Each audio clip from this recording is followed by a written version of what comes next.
Les Congolais gardent en mémoire la date du 4 janvier 1959, jour où les émeutes ont éclaté à Léopoldville, ancienne appellation de la capitale Kinshasa, en pleine colonisation belge.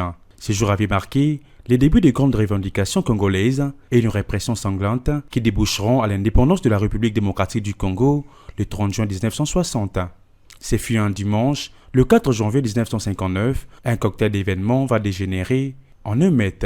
L'annulation par l'autorité coloniale d'un meeting politique à la place Simca sur fond d'émancipation de l'Alliance des Bas-Congo à Bako en sigle, parti de Joseph Kasavubu, provoque la colère et la frustration de ses partisans qui ont tout de suite commencé à casser et s'en prendre aux colons. Ceux-ci avaient été rejoints par une foule nombreuse de supporters furieux de l'équipe de football Vita Club, sortant du grand stade Roi-Baudouin, proche où leur équipe venait de perdre son match contre l'équipe Mikado, soutenue par des colons.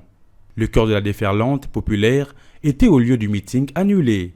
La force publique qui intervient réprime dans le sang le manifestant en colère.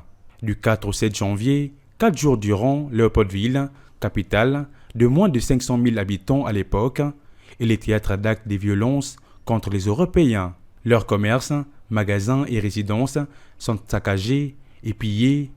Les symboles de l'État colonial sont détruits. L'administration a été affolée quand elle a vu le lendemain le nombre de morts.